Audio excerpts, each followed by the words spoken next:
Dan jangan ukur di cover fan-nya ya, kalau di motor itu kan di cover fan itu jangan. Lalu kemudian biasanya ada nameplate ya, kita jangan ukur di atasnya nameplate, kita bisa geser.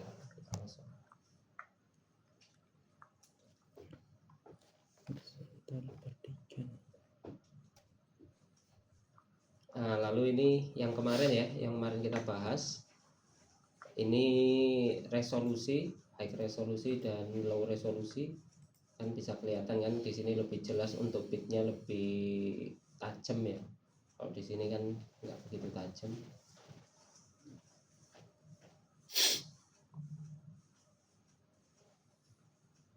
Tapi nggak selalu yang high resolusi lebih bagus ya. Yang penting resolusinya cukup, itu sudah cukup ya, dari segi waktu, dari segi kualitas data juga sudah baik. Nah, ini yang saya bilang tadi, repeatability itu ya kita ngukurnya selalu di poin yang sama, di pola operasi yang sama kalau memang bisa, atau kalau memang berbeda operasionalnya ya kita kasih note aja. Mungkin pressernya, makanya kenapa data tambahan itu kalau kayak di pompa itu ya temperatur bearing, lalu kemudian pressure, suction, discharge itu juga kita record juga. Lalu kemudian mungkin kayak ini ya, kalau mungkin ada permukaan yang korosi, misalnya catnya mungkin udah korosi atau mungkin banyak debu, nah itu sebaiknya juga kita bersihkan dulu.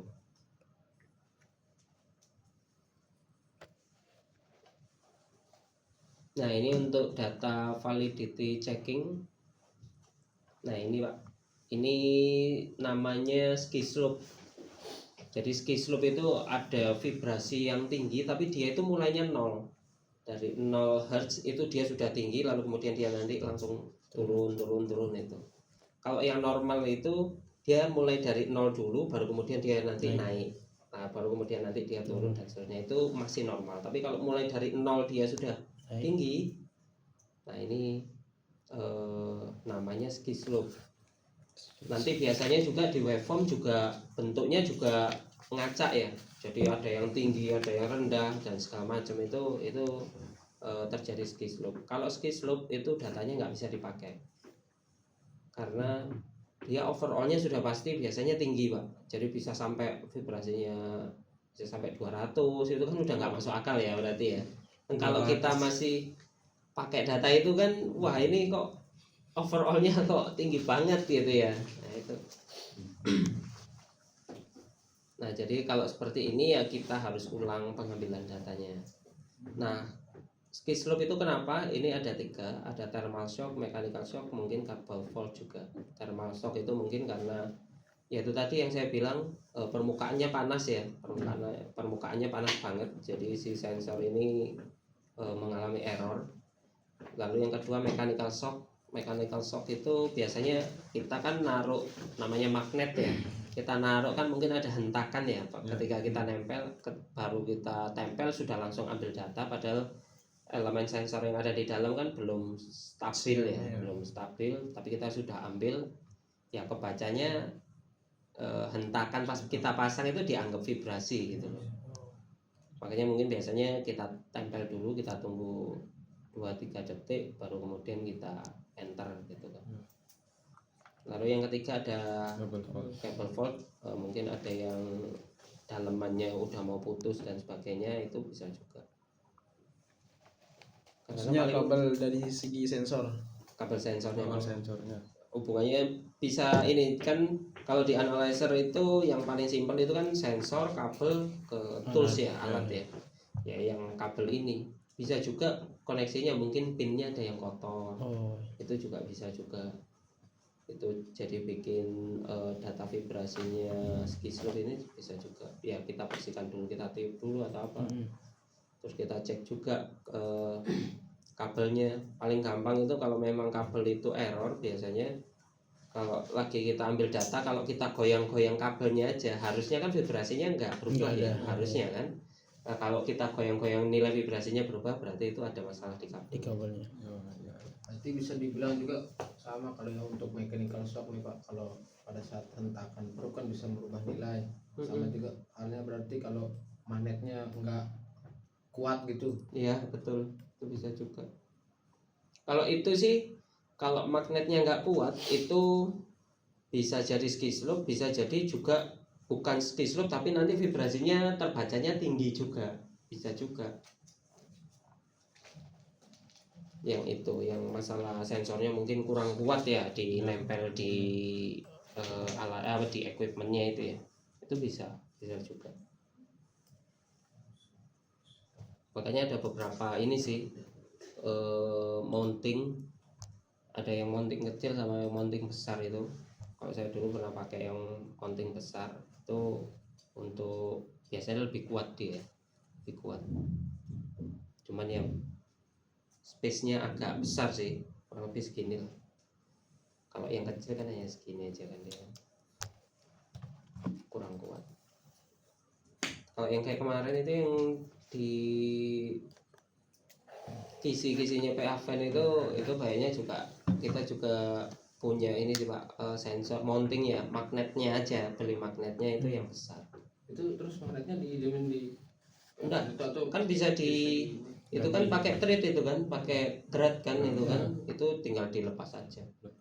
Tinggal dilepas aja threadnya, nanti diganti mesin magnet magnetnya baru. aja. Bisa. Nanti kabelnya ganti bluetooth. Kalau kita pakai magnet yang triaksial itu Pak? Oh beda Beda. ininya, apa namanya, sambungannya itu kalau nggak salah bukan thread, kalau nggak salah Pak. Itu langsung kalau nggak salah, Paten. jadi beda. Ya nanti kalau di ini aja sambil dicoba aja, kalau ketika memang butuh ya nanti disampaikan aja. Kalau memang kita perlu magnet satu aja sudah cukup sih sebenarnya untuk apa namanya, untuk equipment tertentu kan kadang-kadang memang perlu yang besar, ada yang perlu yang kecil gitu ya.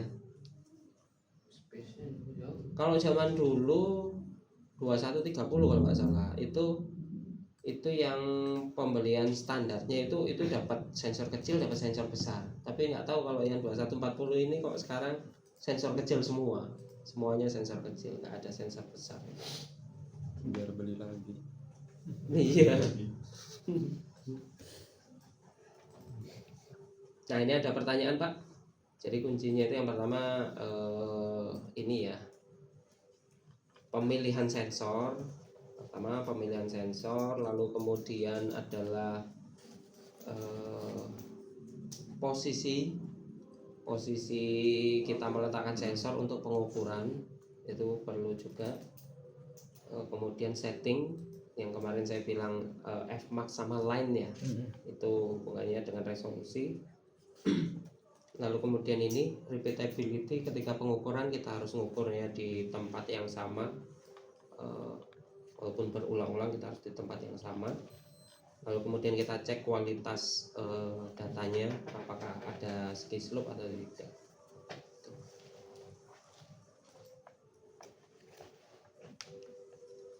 Ada pertanyaan Pak yang tadi?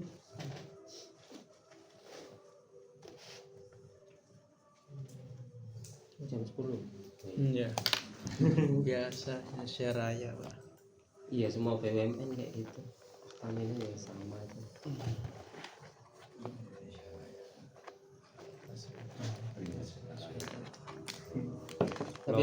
Tapi kalau korupsi kenceng-kenceng Pak. Nah, itu dia itu Mas. Tapi yang berat. Tapi misalnya nih yang coil cable yang ulir itu rusak itu kita bisa pakai yang lain. Pakai yang splitter, pakai yang apa multi channel, terus kemudian disambung split kabel Konektor itu ya? bisa. Cuman nggak enaknya sambungannya jadi banyak aja gitu sih. Yang paling simpel paling enak ya coil cable itu, soalnya coil cable kan juga fleksibel juga kan, bisa ditarik, bisa panjang bisa pendek. Ada tampilan lain. Ke depan pakai bluetooth nanti Pak. Gitu. Pakai Bluetooth ada juga. Oh, ada. Kalau Emerson Google ada Access juga, Emerson ada juga. Cuman bisa buka 2 aplikasi. kalau saya sih Bisa. ya yang Semangat ya, lebih Naya. simple karena kita juga tetap jalan ya, Ya. tetap jalan ke lapangan ya, tetap pakai kabel itu sih yang pilihan paling ini. Soalnya kalau pakai Bluetooth itu atau WiFi gitu misalnya ya ini sih yang pertama harganya lebih mahal juga. Biasanya device-nya lebih besar juga sensornya Ya, ya. karena kan butuh receiver transmitter dan sebagainya kan. Dia juga perlu ada baterai kan. Nah, kalau yang kita itu jadi kerjanya sensor akselerometer itu kan dia diinjek tegangan dulu. Diinjek tegangan supaya dia aktif terhadap vibrasi, kemudian nanti dia outputnya itu ada sinyal juga berupa voltase juga. 19. Nah kalau misalnya kita terpisah, nah yang menginjek power itu tools itu menginjek tegangan melalui kabel kan, melalui kabel menginjek ke sensor nanti menghasilkan sinyal vibrasi masuk lagi ke turbo alatnya gitu. Nah berarti kalau wireless ya, kita ngomong wireless berarti dia itu kan harus punya sumber listrik ya. Sumber listrik berarti kan ada baterai. Berarti ada baterai otomatis ukurannya pasti lebih besar. Jadi lebih besar, terus kita juga perlu ngecas si sensor itu juga. Jadinya menurut saya sih lebih repot juga sih. Keuntungannya kan hanya nggak ada kabel aja, padahal kita kan juga dekat aja kan, kecuali kita ngukurnya misalnya nih ngukurnya di sini tapi sensornya ada di dalam plan gitu ya, itu oke lah. Jadi kita ngambilnya cuma di kantor aja misalnya, itu masih oke. Nah, sampai sekarang kan ya itu yang saya ceritakan udah sampai ke sana. Jadi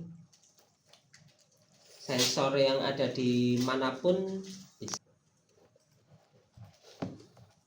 Oke, lanjut ini phase measurement. Jadi phase measurement ini yang saya ini ya Pak ya, yang saya bilang kemarin. Jadi perlu untuk kita itu mengkonfirmasi data tambahan ya, selain data trending ataupun spektrum ataupun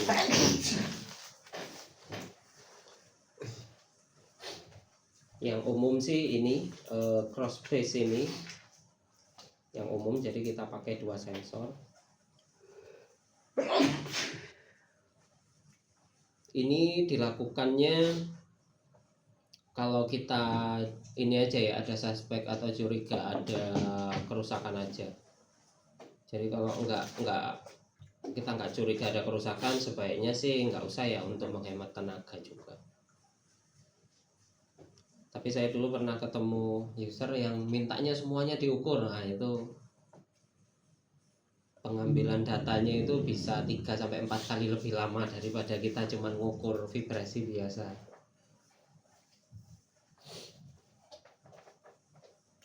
Mungkin kalau untuk sebagai baseline ya atau data pertama masih nggak apa-apa, tapi untuk monitoring selanjutnya mungkin ketika diperlukan aja. Cross phase kemarin apa imbalance? Cross phase itu ya ini Pak, apa namanya, pakai 2 sensor itulah. Tapi kalau yang kemarin sebutannya itu cross coupling namanya. Cross coupling kita berarti kan kita fokusnya adalah kesambungan coupling. Kesambungan coupling kan berarti misalignment ya. Kalau misalignment kan before sama after coupling istilahnya ya. Iya. Tapi kalau 2 motor ini kan satu. Kalau aku lihat gambar sih itu. Oh ini DND kan. ini contoh ya. Kalau ini itu biasanya hanya untuk mengkonfirmasi tipe unbalance apa yang terjadi di equipment itu. Itu dalam satu equipment tapi horizontal atau vertikal. Kalau aksial untuk memastikan band shaftnya. Kalau aksial juga dalam satu equipment ya. Satu equipment. Kalau sudah, pokoknya hubungannya kalau sudah cross itu cuman alignment aja Pak yang diukur. Jadi kalau cross pass aktualnya nanti berarti DE gitu. Kalau cross pass. Kalau cross pass Kemarin yang di kalau ini Pak ya, kalau cross coupling maksudnya. ini cross pass. Yang ini yang Oh, yang digambar, ini. yang digambar. Kalau yang digambar ini ini DENDE. DNDE berarti untuk unbalance tadi, tipe Tipe unbalance-nya apa unbalance ya? ya. Memang DNDE namanya cross pass. Enggak, ini cross pass itu untuk secara keseluruhan, Pak. secara keseluruhan. Kalau kita pakai dua sensor yang apa namanya, sebutannya sih selain cross pass ini apa ya, relatif fase namanya. Kalau yang hubungannya dengan takometer gitu kan, kalau misalnya di turbin kan ada apa itu namanya, takometer ya, pokoknya kurang lebih itu namanya absolute fase sebutannya. Nah itu antara sinyal si takometer dengan satu sensor, Pak, itu sebutannya absolute fase. Jadi sensornya hanya satu, cuman inputan lainnya, referensinya, pembandingnya itu takometer. Absolute pass. Berarti cross pass ini enggak hanya sesuai gambar ya, tapi penyebutan umum untuk kegiatan tadi itu ya. Dengan menggunakan dua sensor. Ya. Jadi kalau cross fase ini referensinya ya sensor juga gitu kan, sensor satu dengan membandingkan fase sensor satu dengan sensor dua, lalu kemudian nanti dikalkulasi sendiri gitu. Nah kalau yang ini itu absolute fase. Kalau yang ini biasanya kalau absolute fase itu dibacanya sebagai ini sih Pak, unbalance-nya itu dalam artian unbalance-nya itu kita lebih spesifik, unbalance-nya itu ada di titik mana. Makanya kenapa biasanya kalau ini itu absolute fase atau tachometer itu untuk proses balancing. Untuk proses balancing. Jadi kita tahu apa namanya, balancingnya itu ada di titik mana, supaya kita tahu untuk membalancingnya di titik yang mananya, itu dari situ.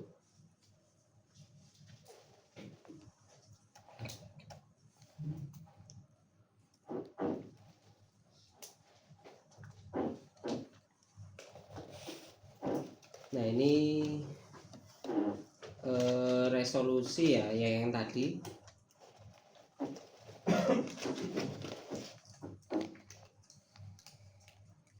Ini mungkin semakin tinggi line-nya akan menghasilkan akurasi yang lebih baik, tapi memerlukan waktu pengambilan data yang lebih lama.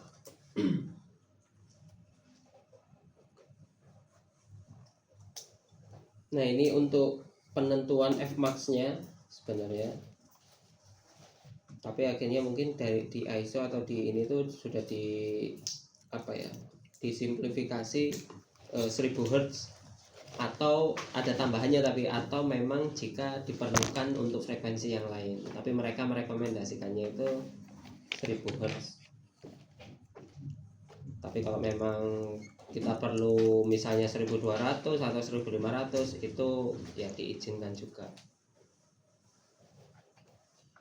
Soalnya kan namanya ISO ya, ISO kan sebisa mungkin punya batasan kan mereka menentukan nilai ISO alarm limitnya berapa kan mereka melakukan penelitian atau penentuan nilainya itu kan punya parameternya kan, juga harus yang sudah fix juga kan.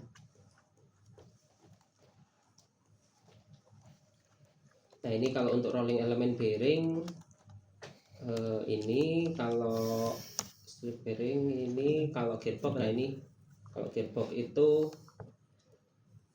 ini Pak, 3,5 kali minimal ya, minimal itu 3,5 kali gear mesh frekuensi yang tertinggi.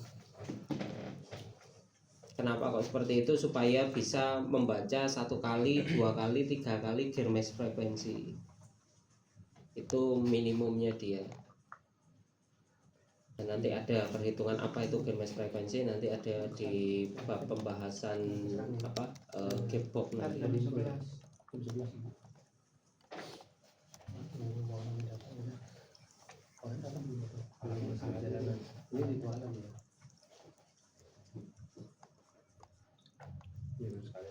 Nah ini Pak ya, ini guideline-nya, simple guideline-nya.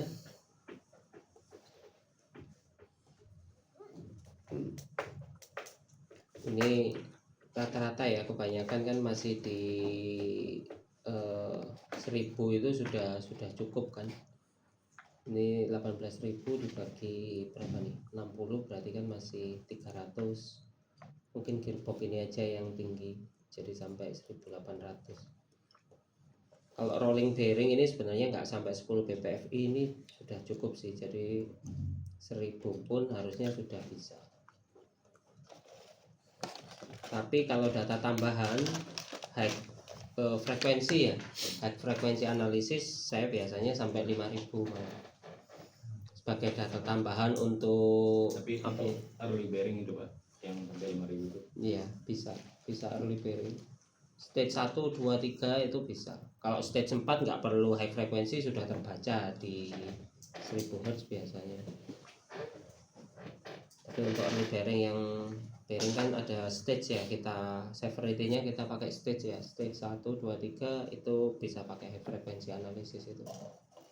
Nah, kalau saya biasanya daripada ada yang miss, kalau saya selalu lakukan high frequency analisis itu di setiap horizontal ya, sama kayak peak view lah ya sebenarnya ya. Jadi ada pengukuran normal sama peak view, sama ada pengukuran high frequency. Itu sebagai data tambahan aja sih, daripada nanti kelewat gitu aja.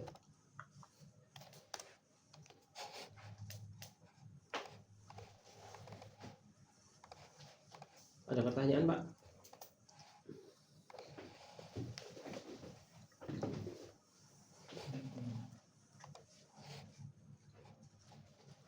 Kalau nggak ada pertanyaan, kita lanjut ke time waveform analysis.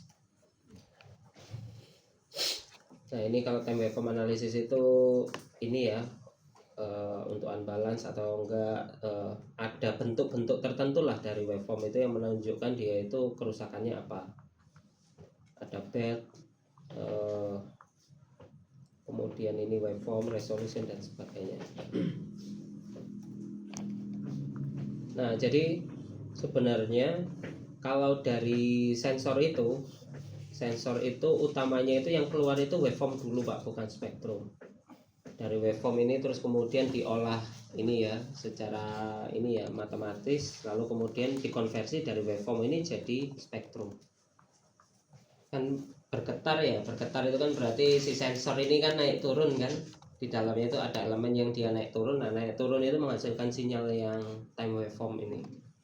Dari sini kemudian nanti dikonversi pakai perhitungan matematis, lalu kemudian jadilah spektrum ini. Karena kan untuk menganalisa ya tadi kan sekian hertz, sekian order dan segala macam, itu yang mudah itu di spektrum ini, bukan di waveform. Tapi data waveform juga perlu ya. Jadi biasanya kalau saya lihat spektrum, nanti balik ke waveform ataupun sebaliknya. Saya lihat ada sesuatu yang aneh di waveform, baru kemudian saya lihat spektrum. Nah, umumnya kalau sinusoidal, ini kan bentuknya sinusoidal ya, itu biasanya menghasilkan satu kali ini, satu apa ya, peaknya satu kali itu tinggi. Umumnya ini sih unbalance, bentuk-bentuk unbalance. Tinggal sebenarnya unbalance ini Ada pointer nggak Mas? Biar teman-teman. Oh iya ya, Di klik kan di mouse-nya aja di kanan Mas. Tak muncul. Di kanan terus di mode pointer itu. Pointer option. PDF-nya nih. nah ini kan Pak. Biar nggak ngawang. Iya. Nah ini kan bentuknya ini Pak ya, Sinus. sinusoidal ya, naik turun kayak gunung ini kan. Nah berarti kalau seperti ini nanti menghasilkan spektrumnya akan satu kali, tinggi satu kali. Nanti biasanya kalau nanti ada 2 kali, 3 kali, 4 kali dan seterusnya, ini nanti jadi nggak beraturan, sudah bentuknya sudah bukan murni sinusoidal seperti ini. Satu kalinya itu berarti di angka 0,02 itu Pak, sinusnya. Baru dia menghasilkan satu spektrum maksudnya. Peak gitu. Yang mana Pak? Ini ya? Ini yang kalau dari baca dari spektrum tuh Pak. Oh spektrum yang ini kan berarti Iya. 0,5 ini satu kali. Kalau ini kan sudah order nih, 1, 2, 3, 4, 5 ini kan order sudah. Berarti 1 kali order, 2 kali order ini. Nah, nanti ada perhitungannya juga sih Pak. Perhitungannya. Jadi satu sinyal sinusoidal itu mulainya dari sini.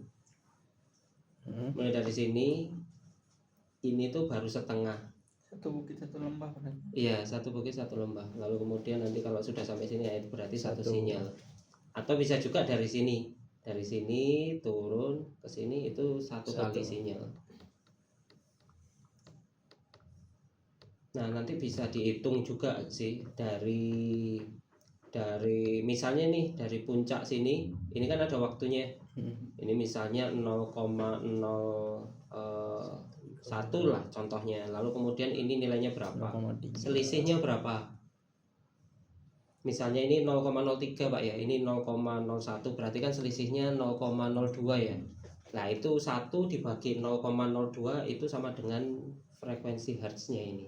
1 dibagi yang jarak tadi ya, 1 sinyal tadi itu frekuensinya ini.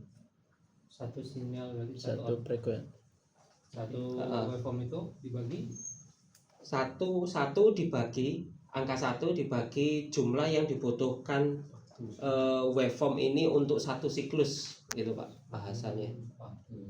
Waktu kan ini waktu ini mendekati 0,02 itu kan ya. ya, berarti 1 dibagi 0,02 itu kan berarti berapa? 50 ya berarti 50. Nah, ini kemungkinan besar ini 50 Hz ini. Adanya seperti itu. Di soal sertifikasi ada yang seperti itu. Jadi nanti dikasih waveform nih Pak, dikasih waveform. Lalu kemudian ini berapa hertz itu nanti caranya seperti itu. Oh iya. Kalau ini waktu yang dibutuhkan untuk satu kali siklus itu sebutannya periode. 1T benar. Jadi makanya rumusnya F itu frekuensi sama 1 dengan per 1 T. per T atau sebaliknya T sama dengan 1 per T. F.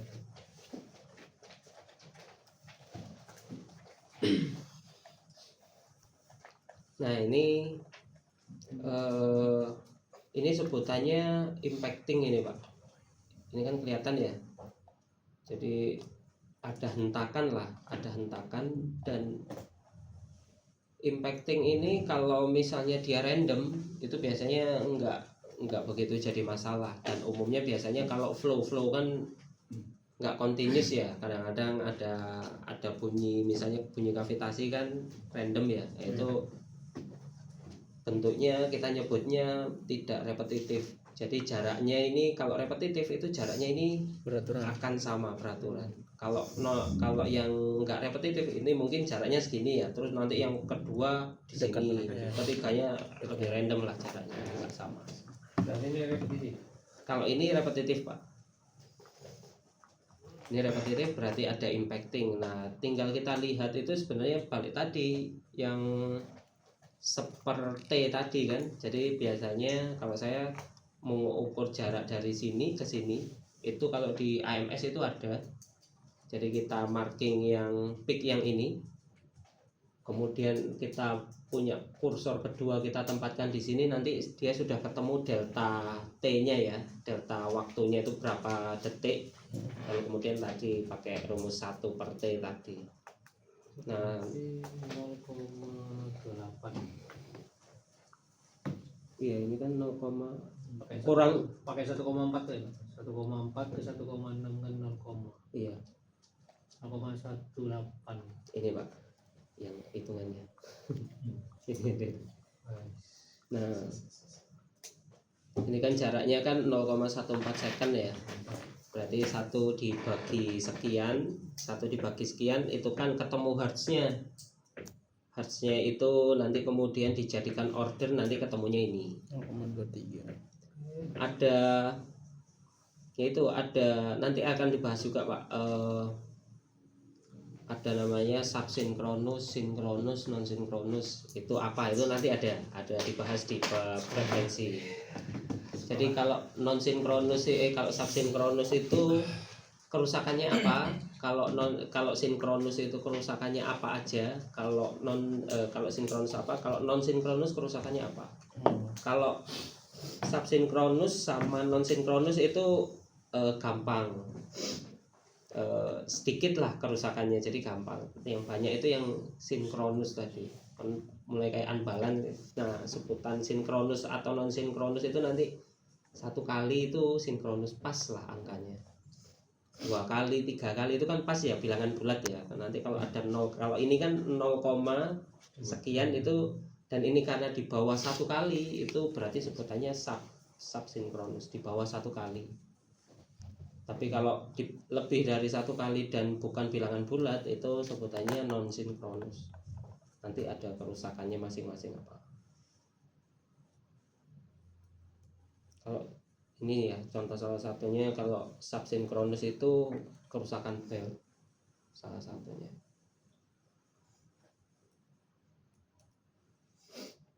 Itu ngelihatnya dia Pak. Iya Pak, kan time waveform, terus kan time waveform itu kalau nggak salah ada yang akselerasi, displacement juga. Kalau saya paling sering lihat time waveform itu kalau pengukuran biasa kita ya itu lebih sering ke arah akselerasi. Yang tampilan akselerasi. Jarang sekali saya lihatnya di velocity, jarang Pak. Velocity ya cuma yang spektrum aja. Kalau di AMS kan bisa dirubah-rubah, Bisa diganti, dikonversi. Kita kan jarang lah pakai waveform, lihat yang waveform karena banyak ini. Terus lebih simpel ngelihat inilah Spektrum. ya, spektrum. Kalau waveformnya agak acak memang kita males lihatnya, tapi kalau sudah ketemu yang kayak gini menarik lihat waveform daripada spektrum biasanya. Ya nanti pasti datanya akan konfirmasi Pak. Jadi misal di sini nih ada 0,23 kali kan. Nanti di spektrum itu akan muncul, ada peak muncul yang senilai 0,23 kali. Tapi itu amplitudenya tinggi Pak, yang 0,23 itu. Bisa tinggi bisa enggak, tapi ada Muncul di spektrum di 0,23 gitu. muncul ya. Berarti aslinya nggak perlu lah kita masukin ke AMS, sudah bisa kelihatan di alat ya dengan lihat spektrum ya. Bisa aja, cuman kan nanti kalau di alat walaupun kita lihat kan kadang-kadang nggak begitu jelas Pak ininya, walaupun bisa ya di lapangan gitu kan, itu bisa. Cuman kan untuk kontrolnya kita geser-geser kursor dan segala macam, ngelihatnya juga nggak enak itu kan di layar CSA itu. Yang enak kan di layar laptop kan lebih jelas, geser-geser juga ini. Terus kemudian dia nanti kan langsung otomatis juga ketemunya, ini sekian order, itu nilainya berapa, itu enak lah. Ingat-ingat. Jangan kepake lama-lama typeform ini kan lupa. Makanya saya bilang kuncinya itu ya, overall trending, spektrum, waveform, fase, bump test, sudah itu. Data itu sudah apa ya, hampir lengkap lah. Mungkin nanti ada tambahan kalau visual dan segala macam, itu aja sih. Itu udah lengkap banget itu sebenarnya.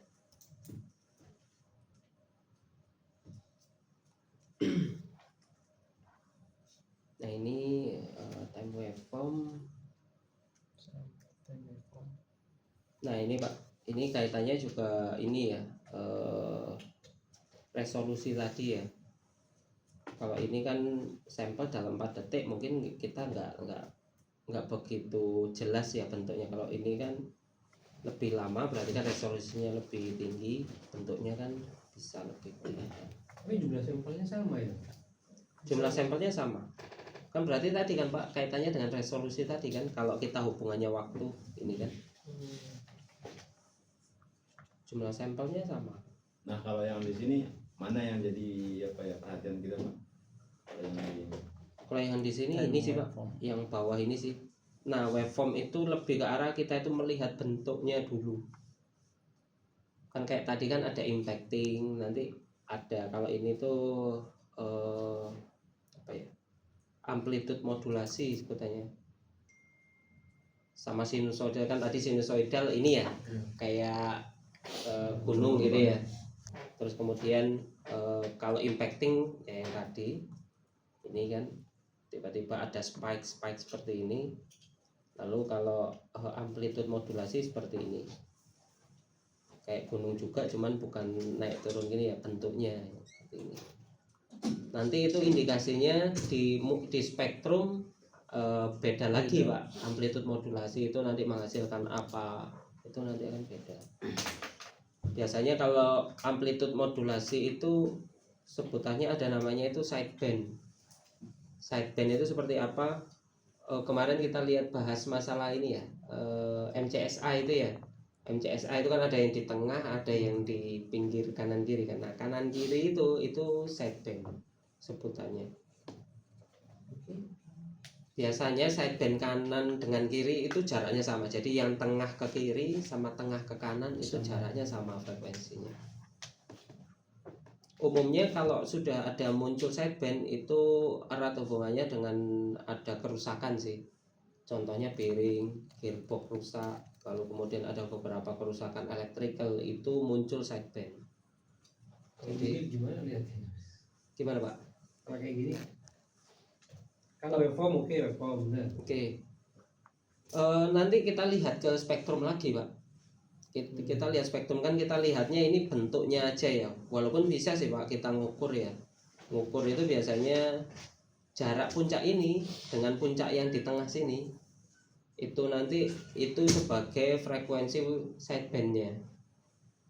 Biasanya seperti itu. Jadi misal nih kita kasih marking di sini ya. Di AMS-nya kita kasih marking di sini, lalu kemudian kita kursor kedua di sini kan nanti ada deltanya, delta T-nya, terus kemudian ya kita ke frekuensi lagi kan, ketemu frekuensinya sekian, itu kemungkinan besar itu frekuensi sidebandnya.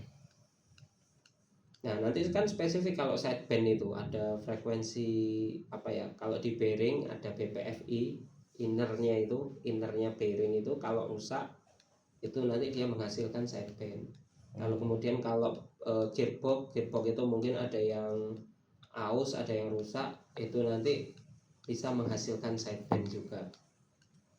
Tapi nggak banyak kerusakan yang ada sidebandnya itu nggak banyak, makanya kenapa kita bisa langsung nebak gitu loh. Kalau di gearbox, wah ini kayaknya gearboxnya rusak nih, kelihatan dari spektrumnya nih, misal ada spektrum tinggi terus ada sidebandnya, oh ini gearboxnya rusak nih, itu kita bisa langsung nembak itu. Walaupun kita harus tetap ini ya, tetap lihat lagi ya untuk datanya lebih detail.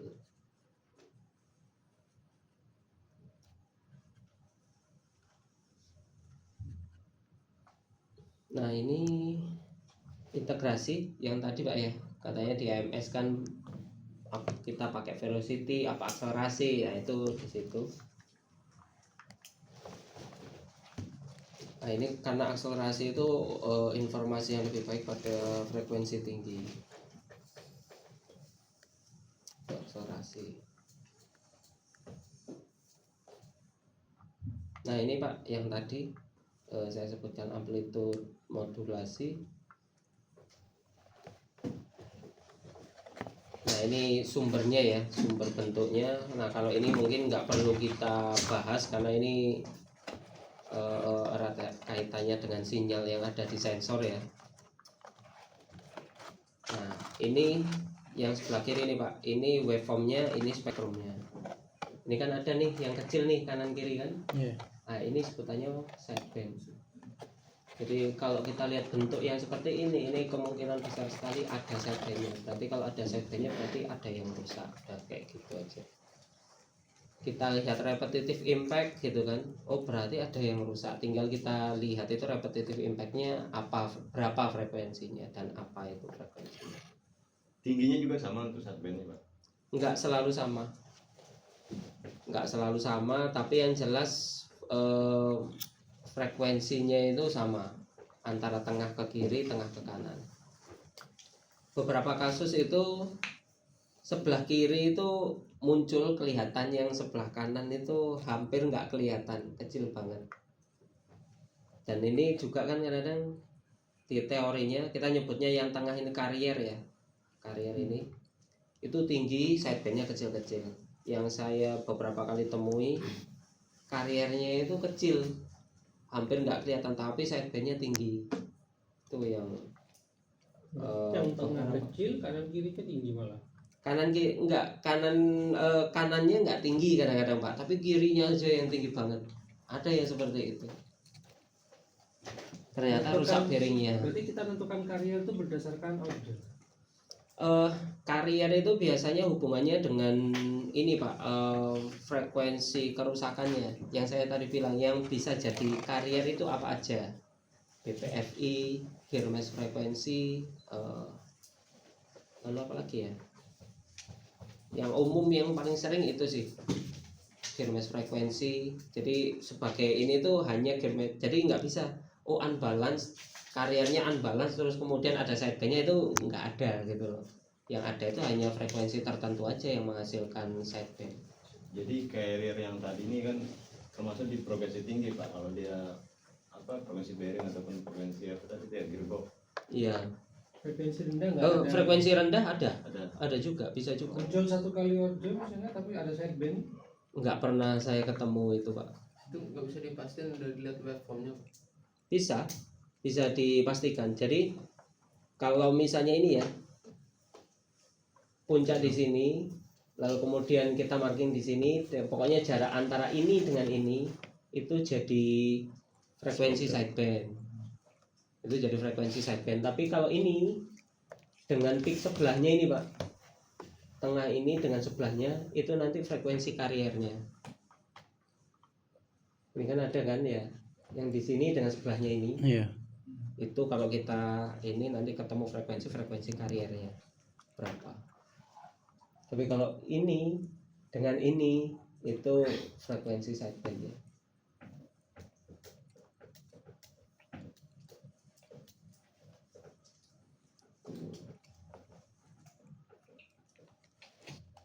Oh iya, ada PSF juga. Nah ini contohnya Pak. PSF ball spin frekuensi itu yang ada di dalam bearing. Jadi bearing itu kan ada yang berputar ya, berputar atau yang bergerak itu kan ada 4 komponen. Outer, ini outernya, bagian luarnya. Inner yang ini. Kemudian rolling atau ballnya. Lalu kemudian cage-nya itu yang nahan ballnya itu kan. Nah kalau ini ball spin frekuensi itu sebagai carrier, dan FTF atau cage-nya, frekuensi cage-nya itu sebagai sideband-nya. Jadi itu sudah aturan baku ya. Jadi BSF sama BSF itu ditemani sideband-nya itu FTF. Nanti kalau misalnya gear mesh frekuensi itu 1 kali order ininya, sidebandnya itu kalau gear mesh frekuensi. Nanti kalau BPFI itu ball pass frekuensi yang inner ini itu nanti 1 kali order ininya, sidebandnya itu besaran frekuensi sidebandnya itu 1 kali. Nah ini Pak contohnya.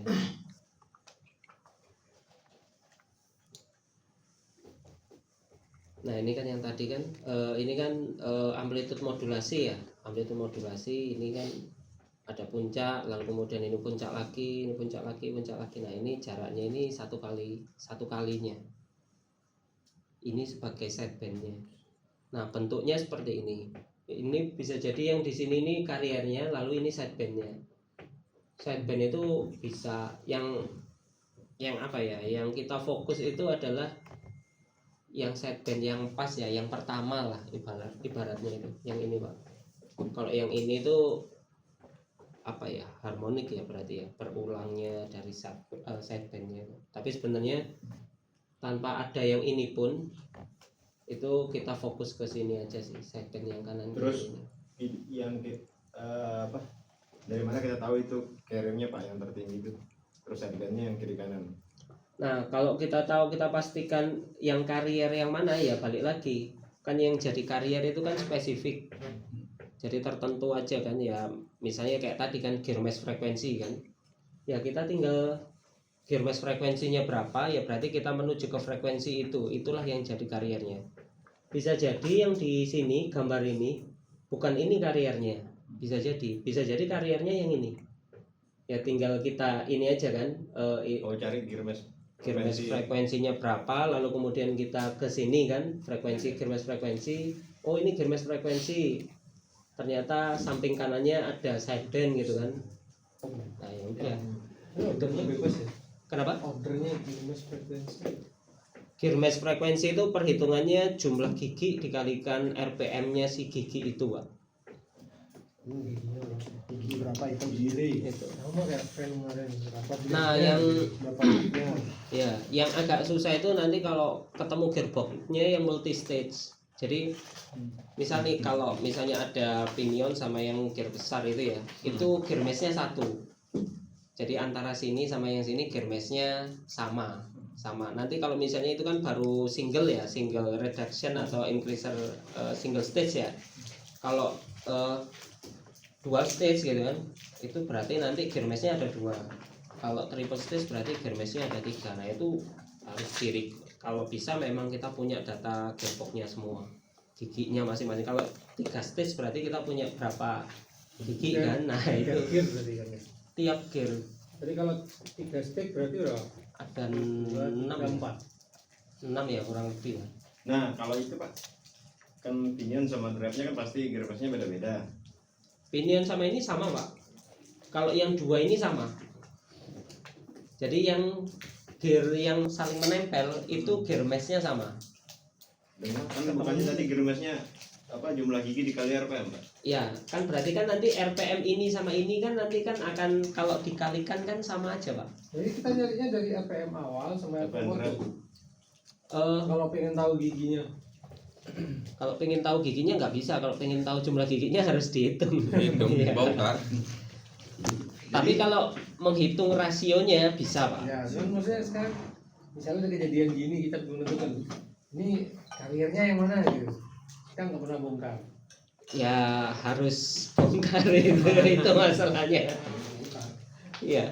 Celana bapak-bapak coba. Nah, ini tadi dijawab kan.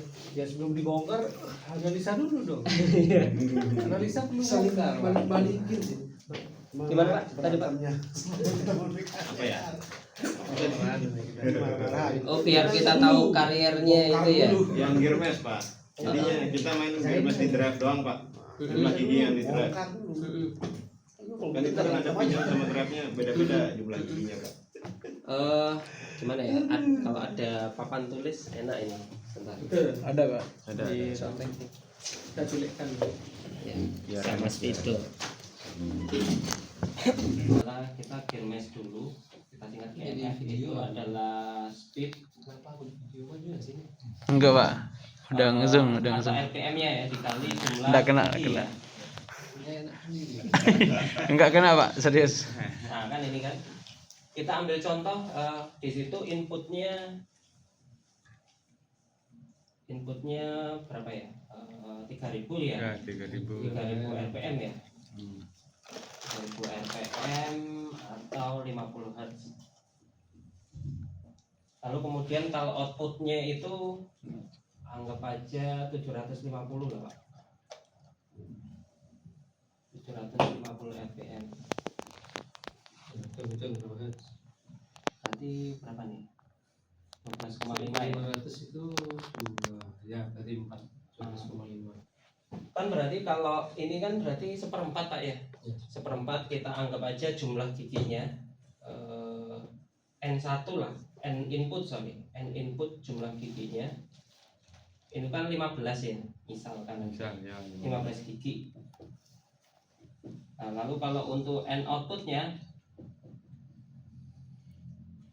kalau kelihatan dari RPM ini N outputnya berapa Pak? Kali 4 ya?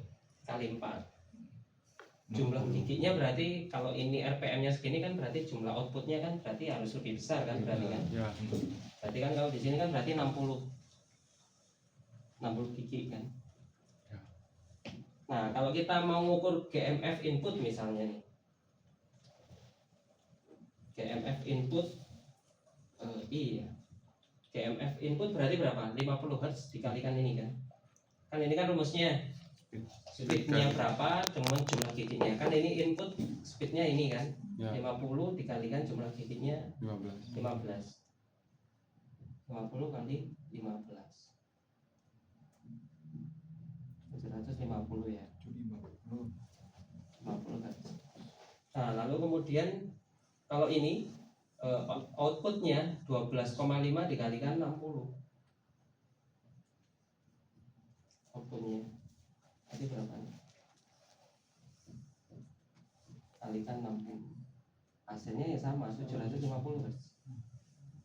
Makanya sama asalnya kenapa kok yang nempel itu ya soalnya perbandingan jumlah apa speed sama jumlah giginya itu kan berkebalikan kan. Ya. Makanya kenapa ketemunya gear mesh frekuensinya itu selagi dia sama nempel gigi ke gigi itu pasti sama. Oh, berarti jumlah gigi akan berbeda tapi frekuensi akan sama. Gear mesh frekuensinya pasti akan sama. Karena kan ini ya speed ya kan jumlah giginya nambah speednya turun Ya. kan nanti kalau setelah dikalikan kan akan sama juga dan perbandingannya kan sama itu apa awal muasalnya kenapa kok gear mesh frekuensinya itu sama sidebandnya itu 1 kali pinionnya berarti yang rusak pinionnya. Tapi kita harus tahu jumlah gigi jadinya ya. Iya, yang pasti itu jumlah gigi. Jadi dari jumlah gigi itu kita bisa ngukur speednya, kita bisa ngukur GMF-nya. Kalau kita nggak tahu jumlah gigi itu bisa dilakukan nggak untuk analisa? Mengira-ngira aja Pak. Berarti Kalau masih single stage itu ngira-ngiranya masih lebih gampang. kayak gimana biasanya kalau nyanyi? Ya kita tinggal ini aja. Apa lihat frekuensi awal lagi? Gini, jadi kalau gear mesh frekuensi itu sama kayak rotor bar tadi Pak. Kita kan sudah tahu nih RPM input kan sudah pasti tahu kan. Kalau ternyata ada peak di sekian puluh misalnya kita ketemu 30 sekian gitu kan. Ya kita sudah bisa langsung nebak aja. Oh, ini kayaknya gear mesh frekuensi ini. Berarti kayak ambil sinkronusnya gitu. Iya, pasti sinkronus kan kalau gearbox karena kan dikalikan dengan jumlah RPM-nya kan. Berarti kamunya kalau pengen tahu mana kalau satu stick dan urut lah istilahnya order kalau dia sesuai ordernya sinkronus berarti kemungkinan itu gear mesh frekuensi. Gear mesh frekuensi. Itu berlakunya hanya kalau single stage. Kalau multi stage karena kan buahnya giginya kita kan udah nggak bisa lagi. Kalau hanya single stage masih bisa ngira. Nah nanti ketika kita sudah ketemu gear mesh frekuensi belum tentu misalnya nih gear mesh frekuensinya tinggi itu biasanya tergantung sama load aja. Jadi kalau loadnya tinggi ya gear mesh frekuensinya tinggi. Kalau loadnya rendah ya biasanya rendah. Jadi gear mesh frekuensi itu nggak menandakan adanya kerusakan pada giginya ya, pada gearboxnya biasanya. Tapi kalau untuk pelumasannya Pak bisa ngaruh Pak? Misal kotor ataupun kurang itu gear meshnya bisa muncul atau gimana? Bisa aja dari situ bisa. Kan karena pelumasannya kurang kan akhirnya loadnya kan jadi terbebaninya kan akan lebih besar kan berarti kan. Itu gear mesh frekuensi itu metal to metal maksudnya Pak? Kan pastinya ada flame kan atau munculnya bisa tinggi gear mesh itu gear mesh frekuensi. Jadi ini kalau gear mesh frekuensi itu biasanya hampir selalu muncul di gearbox, hampir selalu. Nah tinggal itu tadi tinggal loadnya tinggi apa enggak.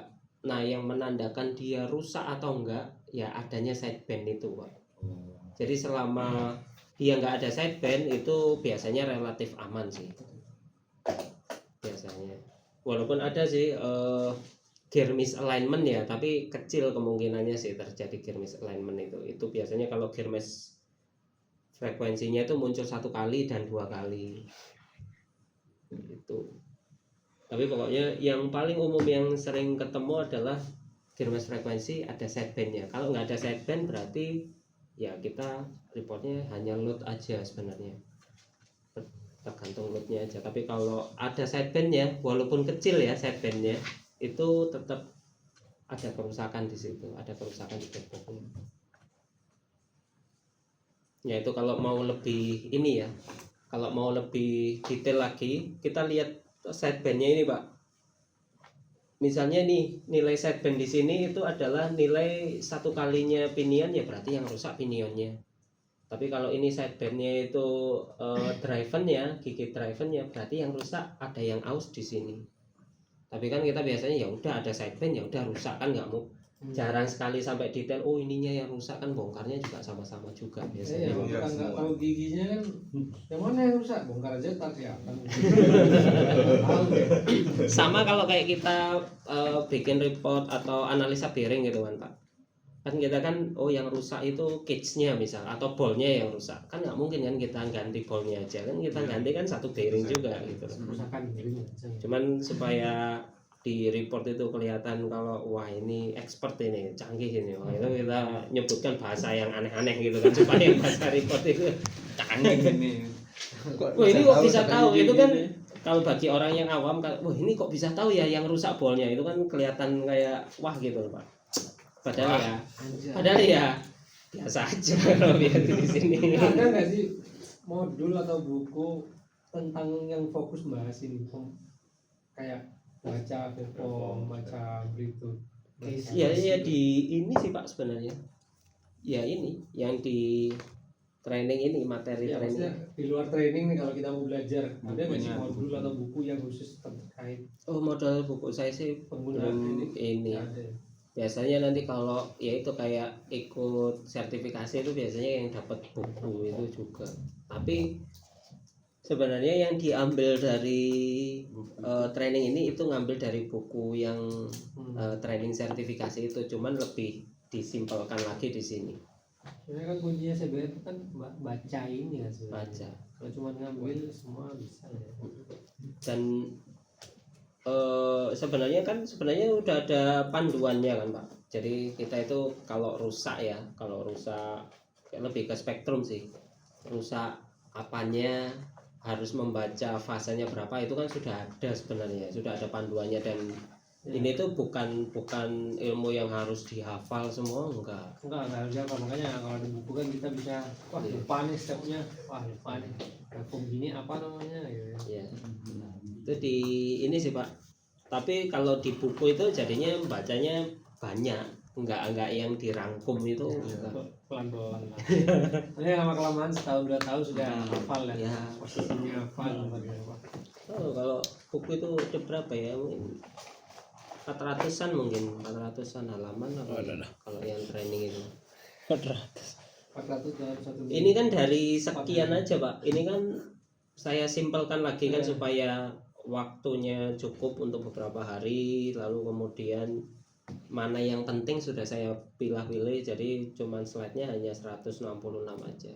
Kalau yang dari 400 ya. Kalau yang sertifikasi itu 166 itu mungkin hanya sehari aja Pak. Kita kan trainingnya 4 hari, jadi training materinya 4 hari, jadi ya bisa 500-600 slide kalau di sertifikasi itu. Ini sudah saya simpelkan mana yang perlu saya masukkan aja, yang nggak perlu saya buang. Habis sertifikasi pulang libur seminggu ya.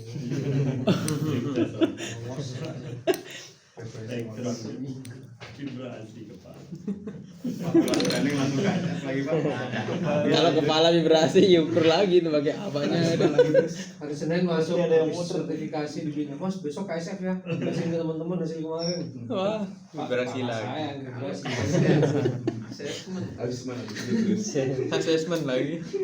Itu kalau kondisi sertifikasi itu tidak lulus, ada pengulangan atau langsung remedi? Ada remedi tapi bayar lagi, bayar remedinya aja.